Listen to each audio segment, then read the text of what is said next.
চীনে প্রবাদ আছে, পুরুষ ভালোবাসে তার চোখ দিয়ে আর নারী ভালোবাসে তার কান দিয়ে।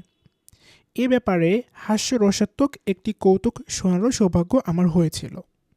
একজন টিপ্পনী কেটে বলল, তারা তো বলে পুরুষ ভালোবাসে তার চোখ দিয়ে আর নারী ভালোবাসে তার কান দিয়ে। তাই বুঝি পুরুষরা মিথ্যা বলে বেড়ায় আর নারীরা মেকআপ করে বেড়ায়। আমারও মনে হয় চীনাদের এই প্রবাদ অনেকাংশে সত্য। দেখা যায় পুরুষরা সাধারণত নারীর সৌন্দর্যকে পছন্দ করে। নারীর সৌন্দর্য তার মন ভরে দেয়, কেননা চোখ হচ্ছে হৃদয়ের প্রবেশপথ। ইতিহাসে দেখা যায় নারীর সৌন্দর্যই পুরুষকে বিমোহিত করতে পেরেছে। সাধারণত তার এই সৌন্দর্য থেকেই পুরুষের মুগ্ধতা, আর এই মুগ্ধতা থেকেই কোনো নারীর প্রতি ভালোবাসা। এভাবেই সাধারণত চোখের মাধ্যমে ভালোবাসার জন্ম নেয়। একজন মানুষ নারীর সৌন্দর্য অবলোকন করে তার চোখের মাধ্যমে। আর এটা তো একটা স্বতঃসিদ্ধ বিষয় যে সৌন্দর্য হচ্ছে একটি আপেক্ষিক বিষয়। আমি যেটাকে সৌন্দর্যের পরাকাষ্ঠা মনে করি সেটা হয়তো আপনার কাছে সাধারণ মামুলি একটি বিষয়। এর উল্টোটাও সত্য হতে পারে। আর ইবনে খালদুনের ভাষায়, যদি সবার রুটি এক হতো তাহলে বাজারের সকল পণ্য নষ্ট হয়ে যেত। এসব বাস্তবতা অস্বীকার করা না গেলেও মনে রাখতে হবে যে কতক ভালোবাসা আছে যার জন্ম হয় সাহচর্য আর লেনদেন থেকে। উদাহরণস্বরূপ বলা যেতে পারে, হয়তো কোনো পুরুষ কোনো নারীর দেখা পেল। বিয়ের পর প্রথম প্রথম তার কাছে সে নারীকে ভালো নাও লাগতে পারে, তার সৌন্দর্য তাকে তেমন আকর্ষণ নাও করতে পারে। তবুও কর্তব্যের খাতিরে তাকে তার সাথে একসঙ্গে থাকতে হচ্ছে। কিন্তু কয়েকদিন তার সাথে থাকার পর, তার সাথে কথা বলার পর এবং অনেক কাজ একসাথে করার পর তার অন্তরে বৃষ্টি পড়তে লাগলো ফোঁটা ফোঁটা করে। ধীরে ধীরে স্ত্রীর জন্য তার মনে ভালোবাসা জন্মাতে লাগলো। কয়েকদিন পর তাকে সে দেখতে লাগলো একজন সুন্দরী হিসেবে। আসল সৌন্দর্য হচ্ছে আমরা যা ভালোবাসি তাই। এটা আবশ্যক নয় যে ভালোবাসা বজ্রপাতের মতো এসে বিদ্যুৎ গতিতে হৃদয়ের দরজা খুলে দেবে। অনেক ভালোবাসা আছে যার খেয়ালই হয়তো আমরা করি না। সে ভালোবাসা আমাদের অন্তরে বাড়তে থাকে ধীরে ধীরে। তবে এখানে এই ভালোবাসার নেই কোনো সারা শব্দ।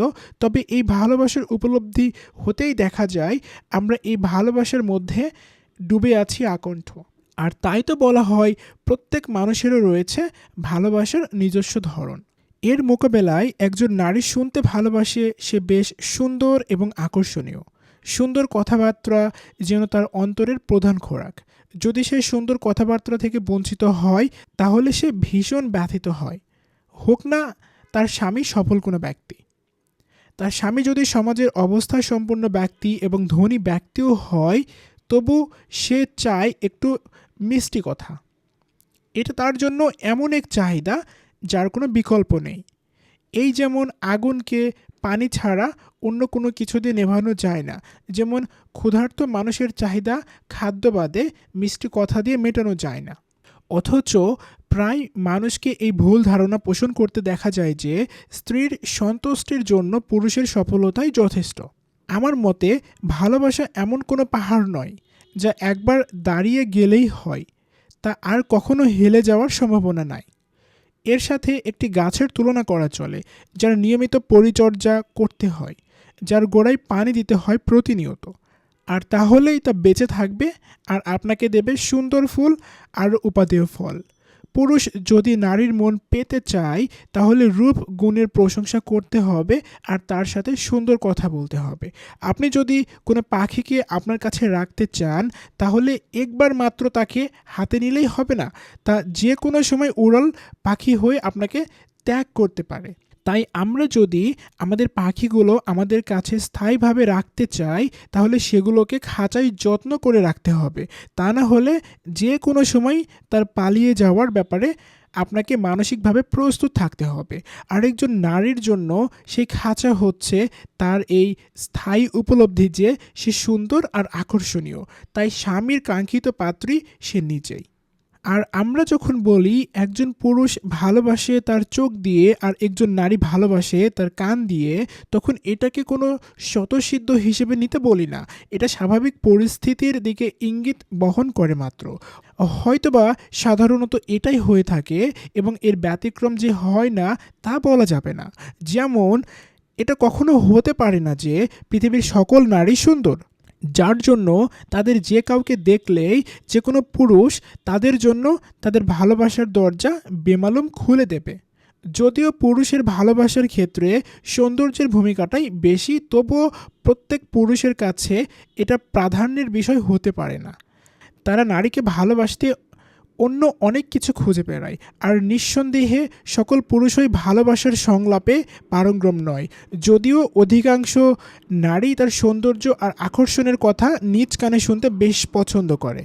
ভালোবাসা কিন্তু কোনো হালখাতার হিসাব নিকাশ নয় যে এত পরিমাণ অর্থ দিলে এত পরিমাণ ভালোবাসা পাওয়া যাবে, কিংবা এত পরিমাণের সাথে অত গুণ দিলে মোট অত পরিমাণ বিনিময়ে পাওয়া যাবে। তবে এটা অস্বীকার করার কোনো অর্থ হয় না যে পুরুষরা সুন্দরীদের প্রতি আকর্ষণ অনুভব করে বেশি, আর নারীও সেই পুরুষকে চায় যে তাকে এই উপলব্ধিটা এনে দিতে পারে যে সে বেশ সুন্দরী। আমরা যখন বলি পুরুষ চোখ দিয়ে ভালোবাসে, তখন তার অর্থ এটা দাঁড়ায় না যে তার দীর্ঘমেয়াদী সংসার জীবনের জন্য এই একটি উপাদানই যথেষ্ট। শুধুমাত্র এই একটি উপাদানের জন্য তার ভালোবাসা চিরস্থায়ী হতে পারে না। ঝড়ের গতিতে ভালোবাসা কারো অন্তরে প্রবেশ করলে তা একসময় পরিচিত ও পুরনো বন্ধুতে পরিণত হয়। আর মানব চরিত্রের স্বাভাবিক গুণ এটাই যে মানুষ যখন কিছু পেয়ে যায় তখন তার প্রতি আগ্রহ অন্তত আগের মতো থাকে না। তবে নারীর সৌন্দর্যের সাথে যদি যোগ হয় ভব্যতা, জ্ঞানের পরিপক্কতা এবং শ্রদ্ধাবোধ, তার সাথে যদি যোগ হয় যে পুরুষ তাকে সুরক্ষা দেবে তার মন মেজাজ বোঝার মতো বুদ্ধিমত্তা, তাহলে এই সৌন্দর্য কখনোই একসময়ের তাজা গোলাপের মতো শুকিয়ে যাবে না। তার এই সৌন্দর্য কখনো তার স্বামীর কাছে সাধারণ বলে মনে হবে না। আর আমরা যখন বলি নারী তার কান দিয়ে ভালোবাসে, তখন তার অর্থ এটা দাঁড়ায় না যে পুরুষ সুন্দর কথা বলার মতো বাকপটু হলেই নারী সারাটা জীবন তার সাথে কাটিয়ে দেবে, তাকে অন্তরে ঠাঁই করে নেওয়ার সুযোগ দেবে চিরতরে। জীবনটা শুধু কবিতা পাঠের মঞ্চ নয়। যদি কোনো পুরুষ তার মিষ্টি কথাগুলোকে স্থায়ী এবং বাস্তব রূপ দিতে চায়, তাহলে এর সাথে আরও অনেক কিছু যোগ করতে হবে। নারীকে সম্মান করার অর্থ হলো তার মানবিক গুণাবলীর প্রশংসা করা, তাকে বোঝার চেষ্টা করা, তাকে সাহায্যের হাত বাড়িয়ে দেওয়া, বিপদে আপদে তার পাশে এসে দাঁড়ানো। যদি এগুলো একজন পুরুষ যথাযথভাবে পালন করতে পারে, তাহলেই নারী তার কথার মধ্যে সত্যতা খুঁজে পেয়ে তার জন্য নিবেদিত প্রাণ হয়ে পড়বে। তাহলে আমরা দেখতে পাচ্ছি পুরুষ বলতে শুধুমাত্র চোখ দুটিকে বোঝায় না যে তার বাকি গোটা শরীরটা এই দুই চোখের অনুগত। অপরদিকে নারী বলতে শুধুমাত্র দুই কানকে বোঝায় না যে তার বাকিটা শরীর এই দুই কানের অনুগত। এর অর্থ হলো আমরা বোঝাতে চাচ্ছি অন্তরের দুয়ার খোলার জন্য একাধিক চাবি রয়েছে। এখানে জাদুকরি একটি মাত্র চাবি আছে বলে মনে করাটা হবে নিতান্তই ভুল। একজন নারীও তার চোখ দিয়ে ভালোবাসতে পারে। সেও চায় তার স্বামী হবে সুদর্শন।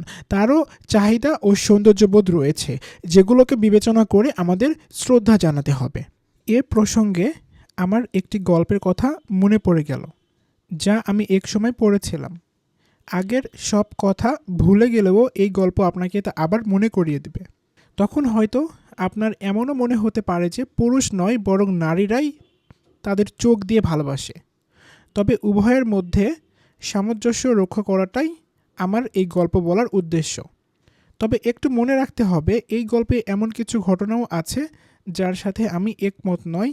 আর খেয়াল রাখবেন যে গল্পটা আমার বানানোও নয়।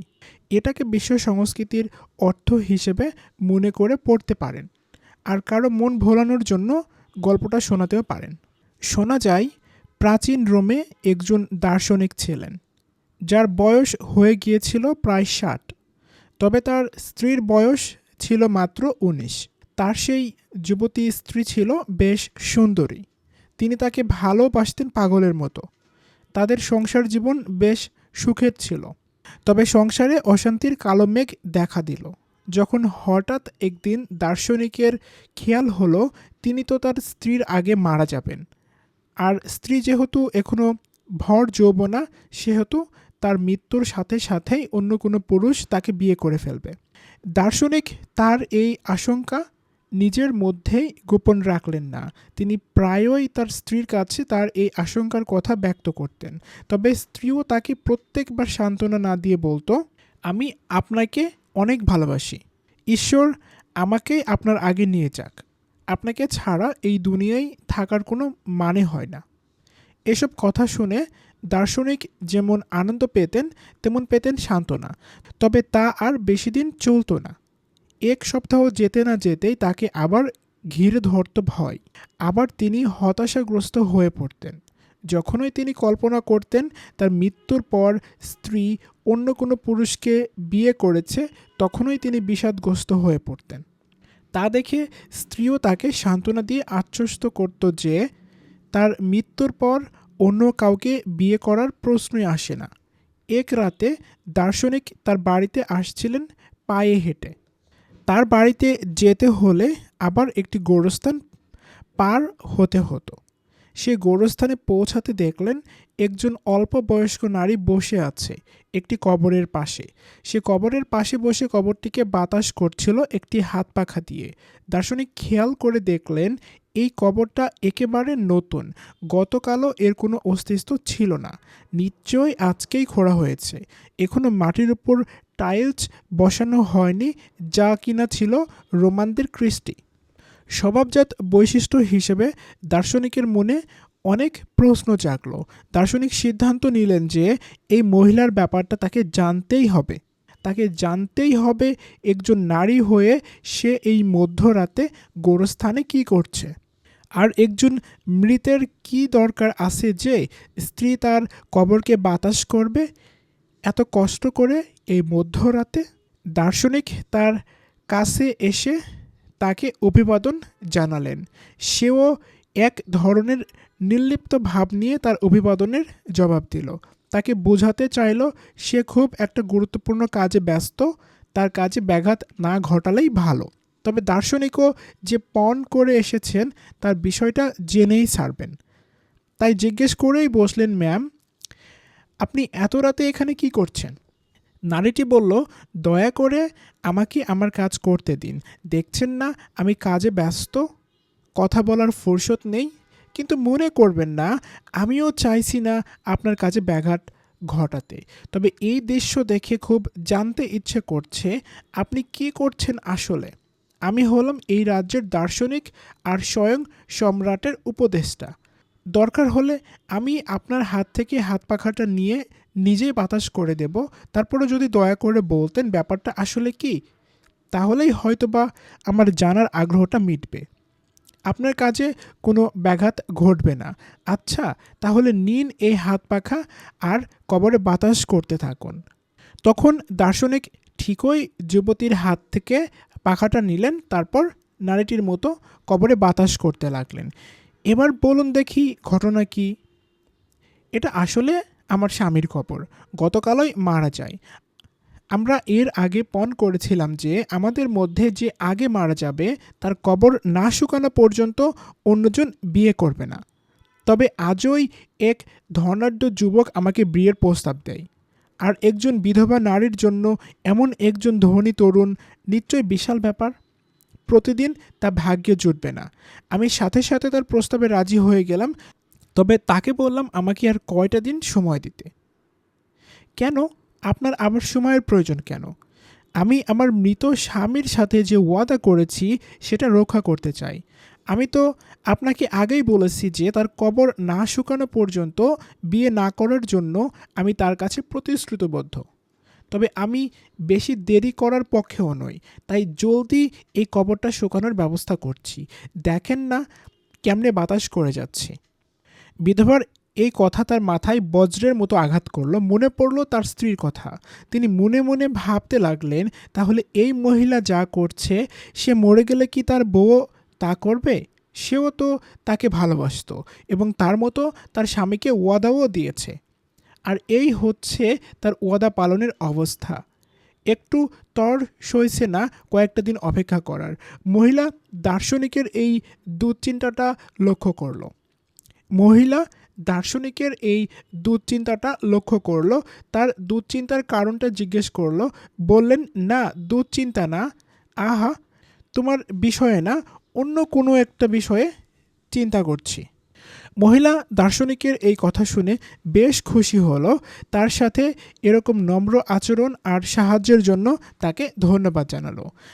আর নিদর্শন হিসেবে তাকে তার হাত পাখাটা উপহার হিসেবে দিয়ে দিল।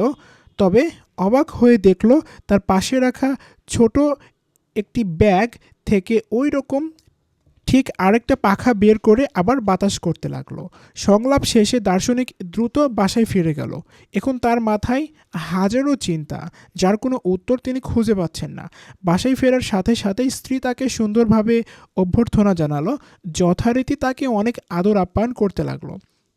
কিন্তু স্ত্রী দার্শনিকের পক্ষ থেকে বরাবরের মতো উচ্ছ্বসিত সাড়া না পাওয়ার বিষয়টাও লক্ষ্য করলো। তার চোখ পড়ল ওই হাত পাখাটার উপর। সেটা দেখেই তার মধ্যে হিংসার আগুন জ্বলে উঠল। নিশ্চয় অন্য কোনো মহিলার সাথে সময় কাটিয়ে এসেছে। জিজ্ঞেস করলো, এই পাখা কোথা থেকে পেলেন? খেয়াল করে দেখলো এই ধরনের হাত পাখা সাধারণত রুমের অল্প বয়স্ক সুন্দরীরা হাতে নিয়ে ঘুরে বেড়ায়। এদিকে দার্শনিক অপেক্ষায় ছিলেন। স্ত্রী তার কাছে তার দুশ্চিন্তার কারণ জিজ্ঞেস করবে। তবে স্ত্রী যে তাকে মারাত্মক বিশ্বাসঘাতকতার জন্য সন্দেহ করে বসে আছে সেটা তার মাথায় আসলো না। তিনি চাইছিলেন ওই বিধবার কাহিনী তার মনে যে অস্থিরতার সৃষ্টি করেছে, স্ত্রীর সাথে তা নিয়ে একটু আলাপচারিতা করবেন। অবশেষে তিনি নিজেই আগে বেড়ে স্ত্রীকে বিধবার সাথে কি হলো তা শোনালেন। এই কাহিনী শুনে স্ত্রী ওই বিধবাকে ইচ্ছামতো গালিগালাজ করতে লাগলো, বিশ্বাসঘাতক, ওয়াদাভঙ্গকারী ইত্যাদি বিশেষায়িত করতে লাগলো। দার্শনিক অবাক হয়ে বললেন, আমি তো তোমাকে শুধু ঘটনার বর্ণনাই দিলাম, মহিলার ব্যাপারে তো কিছুই বললাম না। স্ত্রী বলল, আমি জানি, তবে ওই মহিলার ব্যাপারে আমার কি অভিমত সেটা আমাকে বলতে দিন। আমি এ ব্যাপারে কি ভাবছি সেটা একটু মনোযোগ দিয়ে শুনুন। মহিলারা সবাই কিন্তু একরকম না। দেখুন প্রিয়, আপনার হাতের আঙ্গুলগুলো কি দেখতে সমান আর এক রকম? যাক, ওইসব বাদ। তোমার আমার আজকের এই মধুর রাতটাই ওই মহিলা নষ্ট করে দিল। যা নিয়েছে আর না, বাদ দিন ওসব। আমরা তার জন্য আর কিছু হারাতে যাব না। এই ঘটনার কিছুদিন পরই দার্শনিক ভীষণ অসুস্থ হয়ে বিছানায় পড়ে গেলেন। স্ত্রী ডাক্তারের জন্য দৌড়ঝাঁপ শুরু করে দিল। ডাক্তার তার কাছে এলে স্ত্রীকে দূরে সরতে বললেন। স্ত্রী কামরা থেকে বের হয়ে গেল। ডাক্তার রোগীর সাথে একান্তে কিছুক্ষণ কথা বললেন। তারপর কামরা থেকে বেরিয়ে এসে স্ত্রীর সামনে আসলেন। বললেন, আসলে আপনার স্বামীর ব্যাপারটা আমার কিছু বুঝে আসছে না। এখন তাহলে আমাকে সম্রাটের ব্যক্তিগত চিকিৎসককে নিয়ে আসতে হবে। সে তো রাজ্যের সেরা। আর যেহেতু আপনার স্বামী রাজদরবারের দার্শনিক, আশা করি তিনি সেই চিকিৎসককে পাঠাতে অস্বীকার করবেন না। এই বলে ডাক্তার দ্রুত দার্শনিকের বাড়ি থেকে বের হয়ে গেলেন। কয়েক ঘন্টা যেতে না যেতেই দেখা গেল ডাক্তার রাজকীয় চিকিৎসক নিয়ে এসে হাজির। দার্শনিকের কামরায় ঢুকে তারা দুজন দরজা বন্ধ করে দিল। এদিকে স্ত্রী হলরুমে উৎকণ্ঠা নিয়ে পায়চারি করতে লাগলো। না জানি দার্শনিকের কী পরিণতি হয়। প্রায় 1 ঘন্টা পর দেখা গেল তার দার্শনিকের কামরা থেকে বের হয়ে এসে আবার দরজা বন্ধ করে দিল। রাজকীয় চিকিৎসক বললেন, ম্যাম, আপনার স্বামীর অবস্থা খুবই হতাশাব্যঞ্জক, আর হয়তো বেশি দিন হাতে নেই, বড়জোর 1 কি 2 দিন। স্ত্রী প্রবল উৎকণ্ঠার সাথে বলল, তাকে ঠিক করার মতো কোনো ওষুধ নেই? আমাদের তো ধন সম্পদের অভাব নেই। ম্যাম, দেখেন, এখানে অর্থের প্রশ্ন আসছে না। তাছাড়া সম্রাট নিজেই বলে দিয়েছেন যে তার খরচ তিনিই বহন করবেন। শেষ কথা হলো, তার কোনো চিকিৎসা নেই। তিনি এখন মৃত্যু পথযাত্রী। ডাক্তারের এই কথা তার মাথায় বজ্রের মতো আঘাত করলো। সে আর নিজের পায়ে দাঁড়াতে পারছিল না। ভীষণ ভীত হয়ে মাটিতে লুটিয়ে পড়ল। খাদেম দৌড়ে এসে তাকে তার শয়নকক্ষে নিয়ে গেল।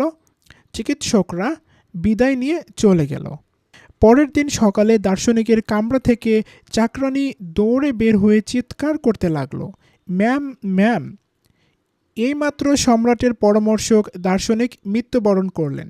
এই ঘোষণা শুনে স্ত্রী অনেক ব্যথিত হলো। আদেশ দিল তার লাশ যাতে তার পাঠাগারে নিয়ে যাওয়া হয়। তার আদেশ মতোই পাঠাগারে আনা হলে স্ত্রীর আদেশে তার লাশটা তার লেখার টেবিলের উপর রাখা হলো। এটাই নাকি ছিল দার্শনিকের শেষ ইচ্ছা। তারপর স্ত্রী সবাইকে বেরিয়ে যেতে বলল, তার সাথে দুনিয়ার আর কোনো সম্পর্ক নেই। দুপুর হতেই চাকরানী দরজায় কড়া নাড়ার শব্দ পেল। চাকরানী বাইরে কে আছে দেখে এসে স্ত্রীকে বলল, বাইরে একজন লোক দাঁড়িয়ে আছে, সে নাকি দার্শনিকের ছাত্র, থাকে শহরের এক প্রান্তে। যখন সে শোনে দার্শনিক অসুস্থ, তখনই সে তাকে দেখতে আসার জন্য রওনা দিয়ে আজকে এসে পৌঁছালো মাত্র। এখন তাকে কি বলা যায়? তাকে বলো দার্শনিক তো মারা গেছে, আর ম্যাম কারোর সাথে দেখা করতে চান না, আর সম্রাটকেও বিষয়টা জানিয়ে দাও। তার তো অধিকার আছে যে জনগণ তার জন্য এক বিশাল এক শেষকৃত্যের আয়োজন করবে। এত বছর রাজ্যের সেবা তো আর কম করলেন না। চাকরানী ওই লোকটার কাছে গেল ম্যাডাম যা যা বলেছে তা বলার জন্য, কিন্তু কিছুক্ষণ পর আবার চোখে মুখে দুনিয়ার আতঙ্ক নিয়ে আবার স্ত্রীর কাছে ফেরত এলো। হন্তদন্ত হয়ে তাকে বলল, ওই লোক দার্শনিকের মৃত্যুর খবর শুনে দরজায় অজ্ঞান হয়ে লুটিয়ে পড়েছে। এ কাজ করো, পাচক আর তার সাথে আরও কয়েকজন চাকর চাকরানি নিয়ে তার চোখে মুখে পানি ঢেলে তার হুঁশ ফিরিয়ে নিয়ে আসো। হুঁশ আসতেই তাকে বিদায় করে দাও। কারোর সাথে দেখা করার মানসিকতা আমার এখন নেই। চাকরানি দৌড়ে গেল হুকুম তামিল করতে, কিন্তু কিছুক্ষণ পর আবার ফিরে এলো, বলল, আমরা যথাসাধ্য চেষ্টা করলাম, তবুও তার জ্ঞান ফিরে এলো না। এখনও মরা লাশের মতো পড়ে আছে, তবে নিঃশ্বাস নিচ্ছে ঠিকই। আমার তো ভয় হয় রাজ্যের টহল পুলিশ যদি তা দেখতে পায় আমাদেরকে খুনি মনে করে কারাগারে নিক্ষেপ করবে। ঠিক আছে, তাকে মেহমানখানায় নিয়ে এসো, আমি এসে দেখছি তার ব্যাপারে কি করা যায়। অল্প কিছুক্ষণ না যেতেই স্ত্রী মেহমানখানায় এসে হাজির হলো। তাকে দেখে চাকর চাকরানি সবাই বের হয়ে গেল। স্ত্রী ওই লোকটার দিকে তাকাতে অবাক হয়ে গেল। এ তো ভীষণ সুদর্শন এক যুবক। তার কাছে তাকে এতই সুন্দর মনে হলো যে মেহমানখানার আলো যেন বাইরে থেকে নয়, আসছে তার ঈশ্বর প্রদত্ত সৌন্দর্য থেকে। কিছুক্ষণ কিছু না বুঝে তার দিকে তাকিয়ে রইল। কি করবে কি বলবে সব ভুলে গেল। তার সৌন্দর্যে মুগ্ধ হয়ে কিছুক্ষণ আগে মারা যাওয়া দার্শনিক স্বামীর কথাও ভুলে গেল।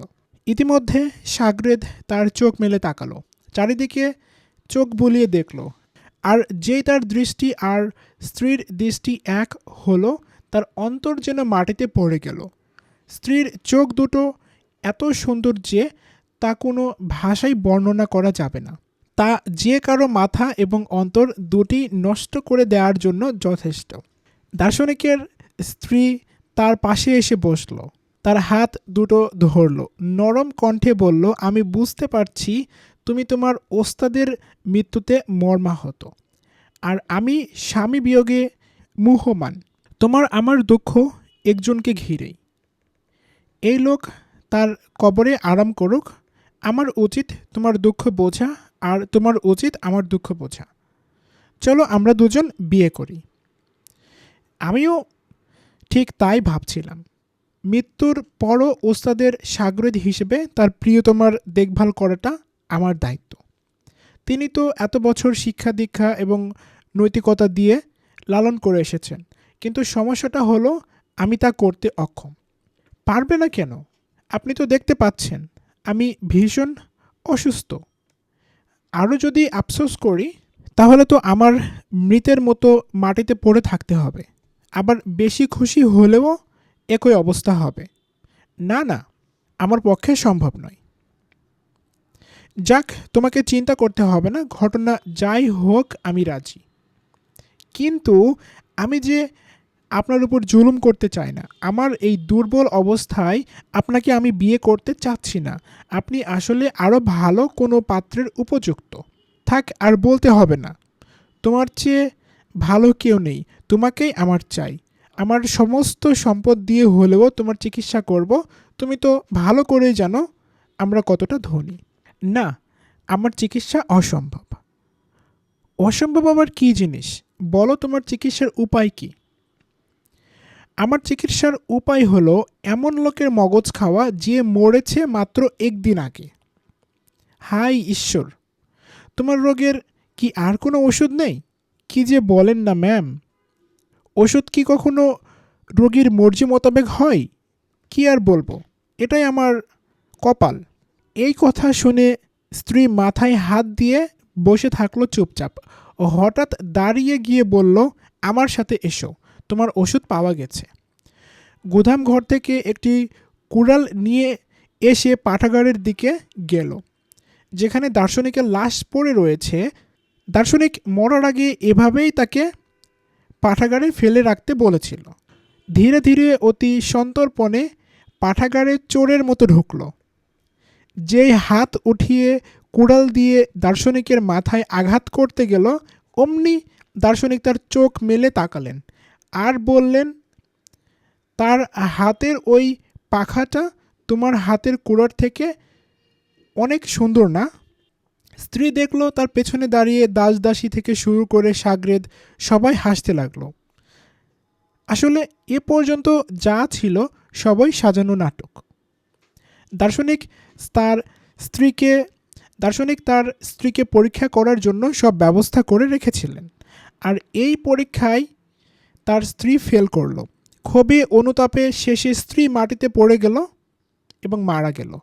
সবাই দেখল একটা কুড়াল হাতে দার্শনিকের স্ত্রী মারা গেল, আর এই কুড়াল দিয়ে সে সেই স্বামীর মাথার মগজ বের করে আনতে চাইছিল, যাকে সে ওয়াদা দিয়েছিল সে তার মৃত্যুর পর আর বিয়ে করবে না। গল্পের শিক্ষা যাই হোক, আমাদের যেটা জানার বিষয় সেটা হলো নারীরাও তাদের চোখ দিয়ে ভালোবাসে। আরও জানতে পারলাম সব পুরুষই সুন্দরীদের ভালোবাসবে এমনটাও আবশ্যক নয়। দেখা যায় কম সুন্দর নারীকেও ভালোবাসে তার গুণাবলীর জন্য। আর বিশ্বাসঘাতকতার কারণে অনেক সুন্দরী নারীকেও পুরুষরা অপছন্দ করে। তেমনি একজন নারী সুদর্শন কোনো পুরুষকে ভালোবাসতে পারে, তবে তার সাথে ভালোবাসার সম্পর্ক হলে সে আরও সুদর্শন পুরুষকে দেখলেও তার ভালোবাসাই মজে যায় না। সে যদি তার ভালোবাসার পাত্রের কাছ থেকে ভালোবাসা, সম্মান এবং আদর যত্ন পায়, তাহলে অন্য কোনো পুরুষের চিন্তা তার মাথায় আসার কথা না। তবে গল্পটা যাতে আপনাকে একটি সত্যিকে ভুলিয়ে না দেয় সেটাও খেয়াল রাখতে হবে। সাধারণত পুরুষদের তুলনায় নারীরা যে কোনো একজন পুরুষকে নিয়ে থাকতে ভালোবাসে। এভাবেই আল্লাহ আমাদের সৃষ্টি করেছেন। আল্লাহ যেহেতু বহুবিবাহের অনুমতি দিয়েছেন, তার অর্থ এটাই দাঁড়ায় যে পুরুষেরা আসলে একাধিক নারীর সাথে মানসিক এবং দৈহিকভাবে জীবনযাপন করতে পারে। এদিকে একজন পুরুষকে নিয়ে থাকার মতো মন মানসিকতা দিয়ে নারীকে সৃষ্টি করা হয়েছে, আর যদি কখনো এই মানসিকতা থেকে দূরে সরে আসে তাহলে দেখা যাবে এর পেছনে তার সাথে থাকা পুরুষটার ভূমিকা রয়েছে। সেই মূলত তার এই স্বভাবজাত মানসিক বিকৃতির জন্য দায়ী। এখন হয়তো প্রশ্ন করতে পারেন, আপনি কি বলতে চান পুরুষরা স্বভাবজাতভাবে একাধিক স্ত্রীর সাথে সংসার করতে পারে? আর এটা কি বলতে চান যে কোনো পুরুষ যদি মাত্র একজন নারীর মধ্যে নিজেকে সীমাবদ্ধ রাখে তাহলে সে স্বভাবজাত বিরুদ্ধ কোনো কাজ করলো? আমার জবাব হলো অবশ্যই না। কোনো পুরুষ কোনো কিছুর জন্য সৃষ্টিগত সক্ষমতা পেলেই তার জন্য সেটা করা আবশ্যক হয়ে পড়ে না। কোনো কিছু করার সক্ষমতা অর্জন করা এক জিনিস, আর তা বাস্তবে করা আরেক জিনিস। একজন নারীর জন্য তার কাঙ্ক্ষিত পুরুষই যেমন তার সব কিছু, তেমনি একজন পুরুষের জন্য নির্দিষ্ট একজন নারী তার দুনিয়ার একমাত্র নারী হতে পারে। তার চোখ অন্য কোনো নারীর দিকে যেতে নাও পারে। যাই হোক, আমরা আবার আমাদের আসল বিষয়ে ফিরে যেতে পারি। একজন নারীও তার চোখ দিয়ে ভালোবাসতে পারে। আপনি দেখতে যতটুকু, তার চাইতে বেশি আর সুদর্শন হতে পারছেন না। বাহ্যিক সৌন্দর্য রিজিকের মতো একটি জিনিস যার উপর মানুষের হাত সামান্যই। তবে কেউ যদি বলে সংসার জীবনে সাজগোজ আর সুগন্ধি লাগানোটাই শুধুমাত্র স্ত্রীদের কাজ, তাহলে সেটা ভুল। আপনি একজন নারীকে যেমনটা দেখতে ভালোবাসেন, একজন নারীও আপনাকে তেমনটা দেখতে ভালোবাসেন। শুধুমাত্র অন্তরঙ্গ সম্পর্কের জন্য সুন্দর পোশাক আর স্মার্ট লুক আবশ্যক নয়, এগুলো আপনার সারা জীবনের জন্য দরকার। আমাদের রাসূল সাল্লাল্লাহু আলাইহি ওয়াসাল্লাম যখন গৃহে প্রবেশ করতেন তখন মেসওয়াক করে নিতেন। আর হাদিসে আছে, মেসওয়াক মুখকে পরিষ্কার করে আর আল্লাহর সন্তুষ্টি অর্জনে বান্দাকে সাহায্য করে। তাই মুখ থেকে যাতে সুগন্ধ বের হয় সেজন্য আপনার জন্য মেসওয়াক করাটাই উত্তম। আর যদি তা না পারেন, কমপক্ষে দাঁত ব্রাশ করে কিংবা মাউথওয়াশ দিয়ে মুখটা পরিষ্কার দুর্গন্ধমুক্ত রাখুন, কিংবা যেভাবেই হোক মুখটা পরিষ্কার রাখুন। তেমনি একজন নারীর দায়িত্ব হচ্ছে স্বামী যাতে বিপথে না যায়, পরনারীতে আসক্ত না হয়, সেজন্য তারও উচিত নিজের পরিচ্ছন্নতা আর সুগন্ধের ব্যাপারে সচেতন থাকা। সাধারণত নারীরা বাইরে যেরকম সাজসজ্জা করে ঘুরে বেড়ায়, তার কাছাকাছি রকমের সাজসজ্জা ও পরিপাট্য থাকে। পুরুষকেও এ বিষয়ে লক্ষ্য রাখতে হবে। নারীদের লক্ষ্য রাখতে হবে তার স্বামীও যাতে পরিপাটি হয়েই ঘরে অবস্থান করে। সংসার জীবনে সুখে থাকতে হলে দুজনকেই এ বিষয়ে সচেতন থাকতে হবে। এটা কারো একার দায়িত্ব মনে করলে চলবে না। ইবনে আব্বাসকে রাদিয়াল্লাহু আনহু বলতে শোনা যায়, আমি আমার স্ত্রীর জন্য সেভাবে পরিপাটি হয়ে থাকি যেমনটা সেজেগুজে থাকা স্ত্রী হিসেবে আমি তার থেকে কামনাও পছন্দ করি। একজন পুরুষ তখনই ভুলটা করে যখন সে মনে করে নারীকে গ্রহীতা হিসেবেই সৃষ্টি করা হয়েছে। সে সবসময় নেতিবাচক আর ভালো সম্পর্কের আশায় সেজেগুজে থাকবে। বরং সঠিকটা হলো, তার যেমন কোনো কিছু আগে বেড়ে করার ক্ষমতা আছে, সক্ষমতা আছে, তারও স্বাদ ও চাহিদা বলতে অনেক কিছুই আছে। আমরা যেমন তাকে কাছে পেতে চাই, তারাও পুরুষদের তেমনভাবেই কাছে পাওয়ার আকাঙ্ক্ষা পোষণ করে। আপনি যেমন পছন্দ করেন না খাবারের গন্ধ নিয়ে রান্নাঘরের কাপড় পরে স্ত্রী আপনার কাছে আসুক, তেমনি তারও এটা অপছন্দনীয় যে আপনি তার সামনে নোংরা হয়ে চলাফেরা করেন। আপনি যেসব ক্ষেত্রে বিরক্ত হন, সেও তাতে বিরক্ত হয়। যুগ জামানা যাই হোক, নারী তো নারী। তাই এই গল্পটা একটু শুনুন এবার। নবীজির ভৃত্য আবু রাফে রাদিয়াল্লাহু তাআলা আনহু বলেন, এক মহিলা উমরের কাছে আসলো তার উস্কু খুস্কু বেশি স্বামীকে নিয়ে। এই মহিলা বলল, আমিরুল মুমিনিন। এক মহিলা উমরের কাছে রাদিয়াল্লাহু আনহু আসলো তার উস্কু খুস্কু বেশি স্বামীকে নিয়ে। এই মহিলা বলল, আমিরুল মুমিনিন, আমাদের মধ্যে আর বনিবনা হচ্ছে না, তার কাছ থেকে আমাকে মুক্তি দিন। উমর রাদিয়াল্লাহু আনহু লোকটার দিকে তাকালেন, বুঝলেন এই কলহের কারণটা কি। তিনি একজনকে ডেকে বললেন, তাকে হাম্মামখানায় নিয়ে গিয়ে চুলটা কেটে দাও, তারপর নখ কেটে দিয়ে নতুন জামা পরিয়ে দাও, তারপর আমার কাছে আবার নিয়ে আসো। যথারীতি তার আদেশ পালন করে তাকে আবার খলিফার কাছে নিয়ে আসা হলো। উমর রাদিয়াল্লাহু আনহু ইশারা করলেন তার তার স্ত্রীর হাত ধরতে। সে তাই করলে স্ত্রী প্রথমে তাকে চিনতেই পারেনি। স্ত্রী বলল, আস্তাগফিরুল্লাহ, স্বয়ং খলিফার সামনে এমন একটা কাজ করার সাহস পেলে। কিন্তু নিজের ভুল বুঝতে পেরে পরে স্বামীকে নিয়ে দরবার থেকে বের হয়ে গেল। তখন আশেপাশের সবাইকে উমর রাদিয়াল্লাহু আনহু বললেন, নারীদের এভাবেই মানিয়ে চলো। আল্লাহর কসম করে বলছি, তোমরা যেমন পছন্দ করো তারা সেজেগুজে থাকবে, তেমনি তারাও তোমাদের পরিপাটি দেখতে পছন্দ করে। সত্যি আমার বুঝে আসছে না এই ঘটনার কোনটি বেশি অবাক করা, উমরের বুদ্ধিমত্তা নাকি তার মনোবৈজ্ঞানিক জ্ঞান, নাকি মেয়েদের মানসিকতা অথবা অন্দরমহলের অবস্থা বোঝার মতো প্রখর অন্তর্দৃষ্টি। আর তার মতো মহানের পক্ষে এগুলো নিয়ে পড়ে থাকার সময়ই বা কোথায়। এ তো সেই মহান খলিফা যিনি মহা সাম্রাজ্য পরিচালনায় ব্যস্ত। পরাশক্তিগুলোর বিরুদ্ধে জয়লাভ করার জন্য যাকে সারাটা দিন মেধা খাটাতে হয় বিরতিহীনভাবে। কিন্তু তিনি জানতেন জীবনটা অনেক বৈচিত্র্যের সমষ্টি। তাই যে কোনো একদিক নিয়ে পড়ে থাকলে হবে না। জীবনযুদ্ধ বলতে শুধুমাত্র মেহনতের কামাইকে বুঝলেই হবে না। স্ত্রীর মনোরঞ্জনের সাথে এর সম্পর্ক সামান্যই। তাই কারো উচিত হবে না দুটির একটি ছেড়ে দিয়ে যে কোনো একটি নিয়ে ব্যস্ত থাকা। চাইলেই যে কেউ এই দুইয়ের মধ্যে সমন্বয় সাধন করতে পারে। যদি পুরুষ তার স্ত্রীর সঙ্গ পেয়ে একটু প্রশান্তি না পায়, আর স্ত্রী যদি তার সহচার্যে প্রশান্তি না পায়, তাহলে সকল দক্ষতা আর পরিশ্রম দিয়ে মাল কামানোর কী অর্থ? স্ত্রীর কী লাভ এত খাটুনি খেটে বাচ্চাদের মানুষ করার?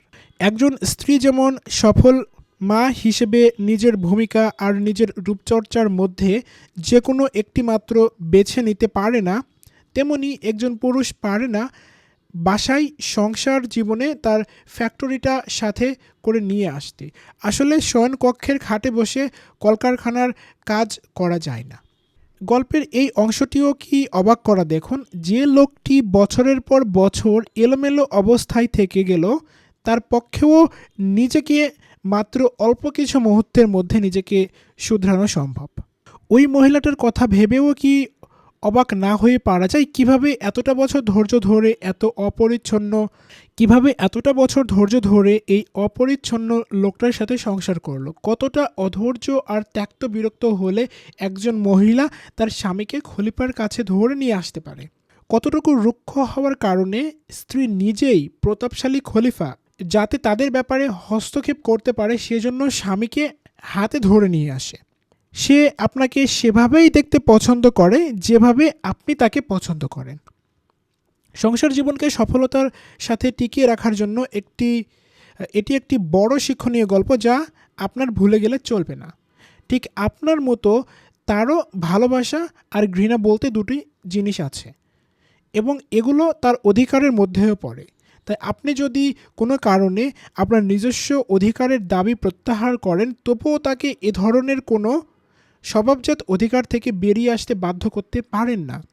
আপনি যদি নিজের কোনো দায়িত্বে অবহেলা করেন, তবুও তার ব্যাপারে কোনো দায়িত্বে অবহেলা করতে পারেন না, এবং সে দায়িত্ব হতে পারে মানবিক কিংবা বৈষয়িক। এবার আমি আমার এই আলোচনা একটি মজার গল্প দিয়ে শেষ করতে যাচ্ছি, যা আসলে আমি এ যাবৎ যা বলে এসেছি তার মধ্যে নতুন কিছু সংযোজন করতে যাচ্ছে না।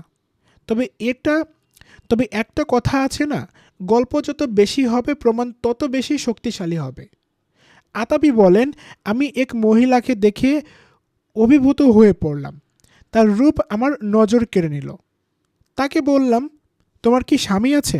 সে বলল, না। তোমার কি বিয়ে করার ইচ্ছে আছে? আছে, তবে আমার এমন একটা দোষ আছে যা তোমার পছন্দ হবে না। কি সেটা? আমার মাথার চুল পাকা। এই কথা শুনে আমি আর কথা বাড়ালাম না। ঘোড়ার লাগামে টান দিয়ে একটু সামনে এগিয়ে গেলাম। তখন পেছন থেকে সেই মহিলা জোর গলায় বলতে লাগলো, দোহাই লাগে একটু দাঁড়ান। কথাটা শুনে আমি দাঁড়িয়ে পড়লাম। সে তার ওড়না খুলে আমাকে তার মাথা দেখালো, কিন্তু এ যেন ঘোর অন্ধকার রাতের মতো কালো। আমার অবস্থা দেখে বলল, সত্যি বলতে কি, আমার বয়স এখনো 20 পেরোয়নি। তবে আমি জানি আমরা নারীরা তোমাদের মধ্যে যা দেখতে পছন্দ করি না, তোমরাও তা আমাদের মধ্যে দেখতে পছন্দ করো না। এই বলে মহিলাটি তার পথে চলে গেল।